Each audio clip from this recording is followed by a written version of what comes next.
Olá, seja muito bem-vindo aqui ao nosso programa e hoje nós temos um convidado muito especial, na verdade é um convidado internacional. Ele está morando aqui no Brasil há pouco tempo, ele é da Guiné-Bissau e só para você ter uma noção, né, de onde o nosso convidado vem, esse é um país situado na África Ocidental, tem aproximadamente aí 5 milhões de habitantes. E a língua oficial é o português, mas é claro, com vários outros dialetos. Ele vai contar um pouco para nós aqui dessa quantidade imensa de dialetos que existem ali. Mas nós temos também alguns problemas, principalmente envolvendo a questão social. Só para você ter uma ideia, para você se situar aqui, a Guiné-Bissau está classificada entre os países de baixo desenvolvimento humano.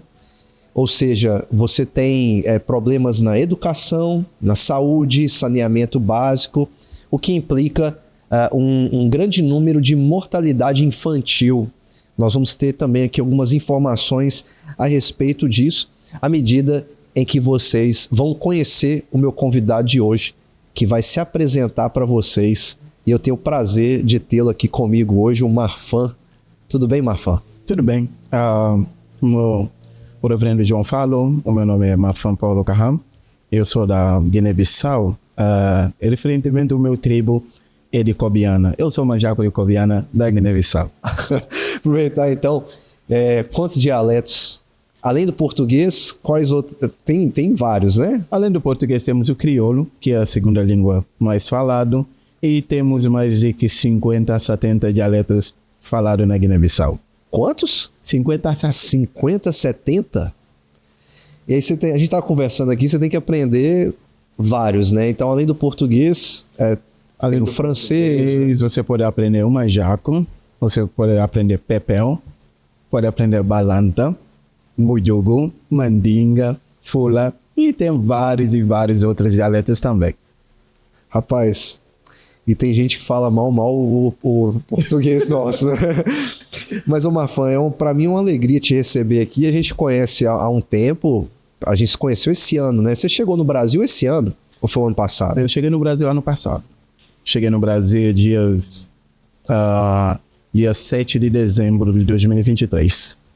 E aí a gente se conheceu ali na igreja e hoje Deus deu a graça da gente fazer algumas coisas juntos. Mas antes de chegar até esse ponto do seu trabalho que envolve uma preocupação muito grande com o seu país. Eu trouxe aqui alguns dados, mas você vai falar melhor do que eu a respeito dessa realidade. E assim, a gente fica impressionado, né? A gente aqui no Brasil fica acostumado demais com as coisas e às vezes a gente até reclama bastante já do que a gente tem, né? Mas tem algumas questões importantes aqui, principalmente na questão social, né, da educação, a questão da saúde. Só para o pessoal ter uma ideia, trazer um dado aqui, e a gente tem fontes aqui da Unicef e também da Index Mundi a respeito da Guiné-Bissau. Só para o pessoal ter uma ideia, aproximadamente aqui 200 óbitos por 1.000 nascimentos, ou seja, mortalidade infantil muito grande em crianças menores de 5 anos, e outros problemas, né, que implica também a falta de saneamento, a doença e muitas outras coisas. Como é que você definiria hoje a situação do seu país, né? Quais são as suas principais preocupações? As minhas principais preocupações com o meu país, primeiro eu vou começar com saúde, porque eu acredito que se a pessoa não tem saúde, não é possível fazer outras atividades. Uhum. Então, referindo às crianças, na Guiné-Bissau, as crianças sofrem falta de saúde, baseando nisso aí. Digamos que o sistema de saúde na Guiné-Bissau, para ser bem mais prático, eu vou dizer que não existe. Teoricamente, sim. Eu posso falar assim, a pessoa pode dizer, mas tem um hospital. As pessoas estão sendo curadas. Por que eu vou falar que não existe? Você pensa só, temos uns 5 milhões e pouco de habitantes. Quantas pessoas que têm acesso a esse suposto saúde? Quantas pessoas que têm acesso a um bom medicamento? E voltando nas crianças, as crianças morrem de malária, de diarreia, morrem de febres, basicamente, que dá para ser curado, sabe? Então, eu pergunto assim, temos um base real para dizer que a Guiné-Bissau tem sistema de saúde? Francamente, eu acho que não. Voltando na minha região, que é Cacheu, que é norte da Guiné-Bissau, se você observar o nosso hospital, não é um hospital, sabe? Digamos que é uma estrutura pequenininha para atender quantas pessoas. E as crianças sempre percam a vida por causa da malária. Mas em outra parte do mundo, por exemplo, aqui no Brasil, quando eu cheguei aqui, eu estava falando das crianças que estavam perdendo vida por causa da malária. Eu teve um amigo meu que me perguntou, malária? Eu falei, sim, malária. Ele falou, Pois é. aqui no Brasil, eu acho que é um trem que não é ouvido assim tanto, não. Mas é uma coisa absurda, porque na Guiné-Bissau você tem uma taxa de crescimento infantil muito elevada e você tem uma taxa de mortalidade também parece que está competindo com a taxa de natalidade, entendeu? Então, por quê? Por causa de não ter um sistema de saúde para sustentar a população ou para sustentar a taxa de natalidade dos povos guineenses.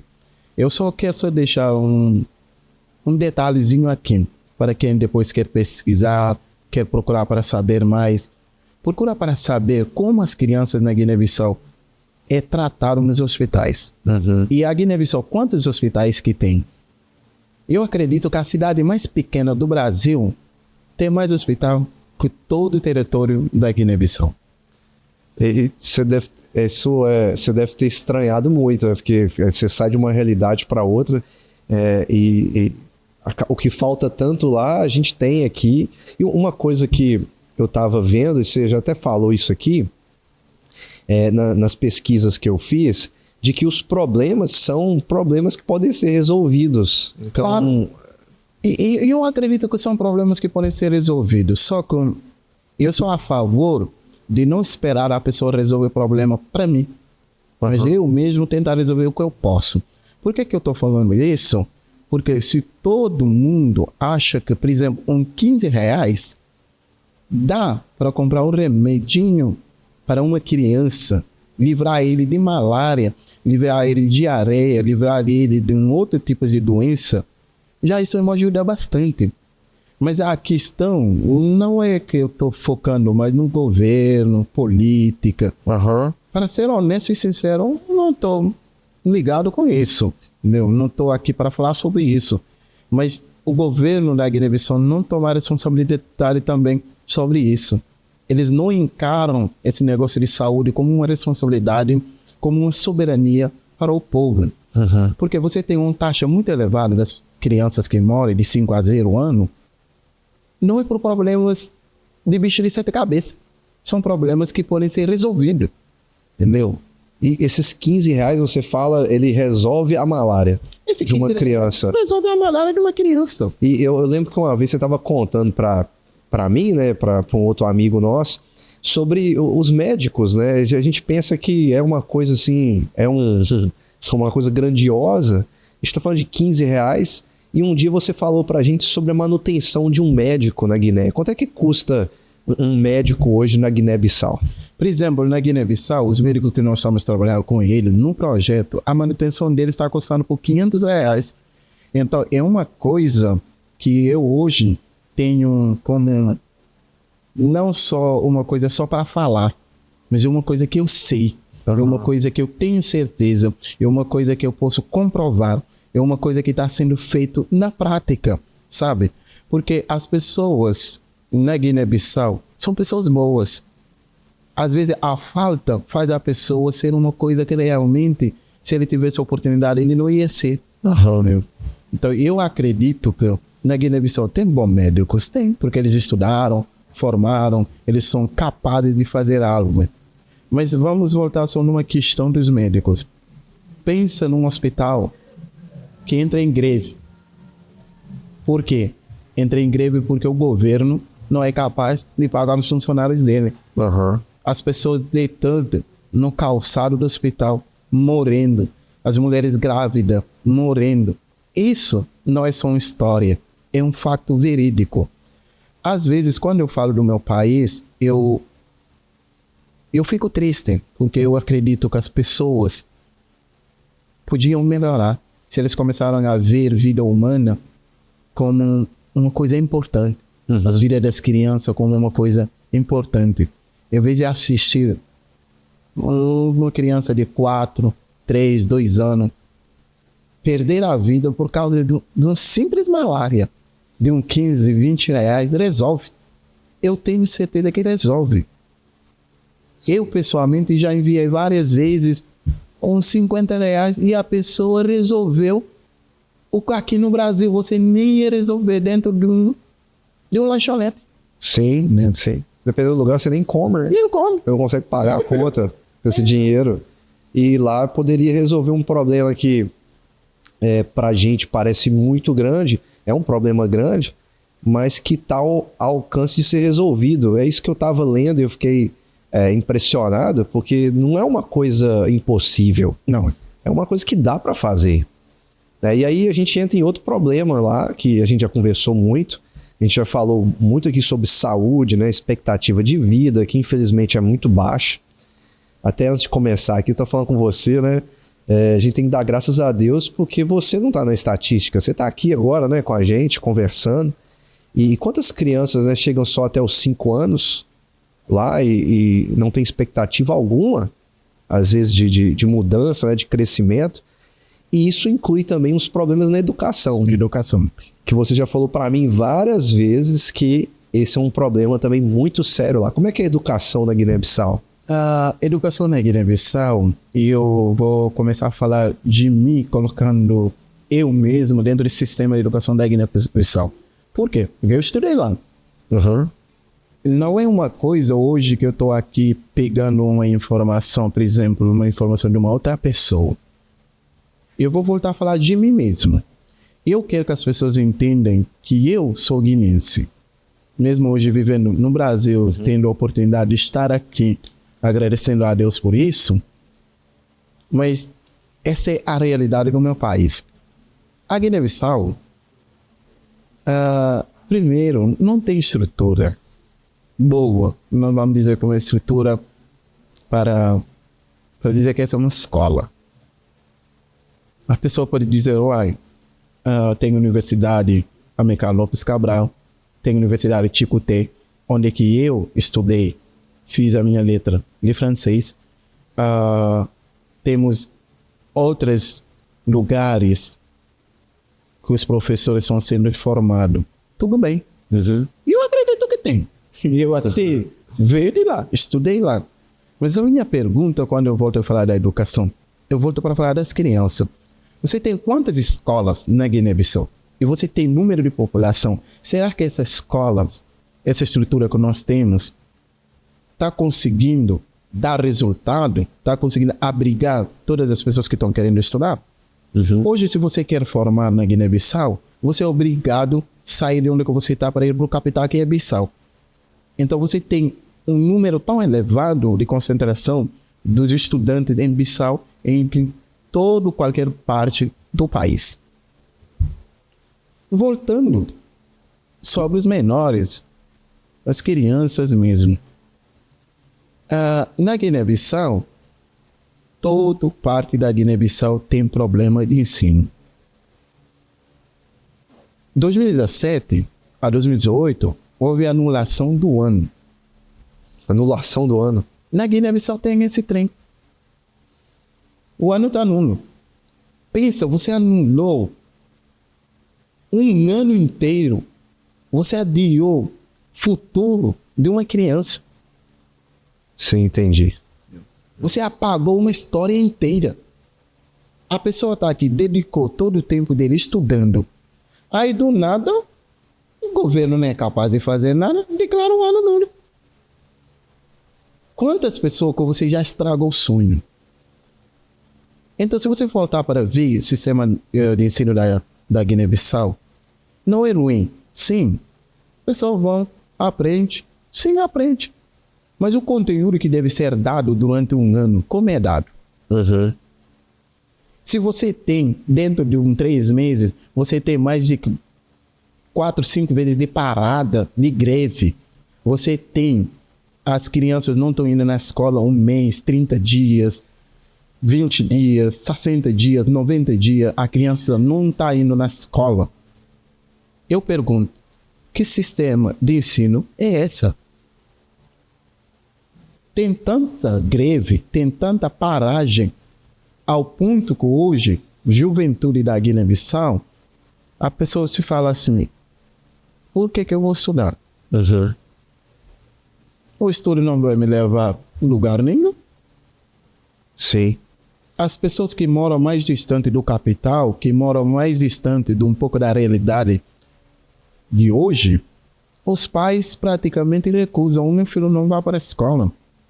Eu prefiro que o meu filho vá a um campo de lavoura, vamos lá cultivar amendoim, Vai trabalhar, porque vai valer a pena. E o trabalho infantil é muito comum, você estava me falando. O trabalho infantil é comum, porque nós já acreditamos que a pessoa, mesmo sendo criança, deve aprender a trabalhar. Por que nós acreditamos nisso? Porque nós acreditamos que o trabalho é uma coisa a ser aprendido. Todo pai acredita que eu sou responsável para ensinar ao meu filho o meu trabalho, a minha cultura, o que eu faço. Entendeu? Principalmente os homens. Os homens, desde pequeno, nós fomos ensinados a serem pessoas responsáveis, a serem pessoas trabalhadoras. Eu me lembro, na minha aldeia aqui, a Cobiana, sempre os mais velhos falam assim, o ligue amador, que significa o homem tem trabalho. Meu. Então, nós crescemos com essa filosofia na cabeça desde criança. Você vê uma criança de 5 anos, uma criança de 7, 8, atrás do pai, indo no meio do mato, trabalhar. E o trabalho mais comum é a lavoura. É lavoura mesmo. Você tem arroz, amendoim, feijão, milho, caju. Eu até tá vendo, né? Castanha de caju. Castanha de caju. Um grande exportador, né, de castanha de caju. Exatamente. Interessante. E às vezes a pessoa tá assistindo a gente pensando assim, então como é que esse rapaz conseguiu estudar, né? Você é professor de francês hoje, fez suas letras em francês. O que foi importante para que você tivesse acesso a essas coisas e você pudesse então ter talvez uma formação que outros não tiveram oportunidade de ter?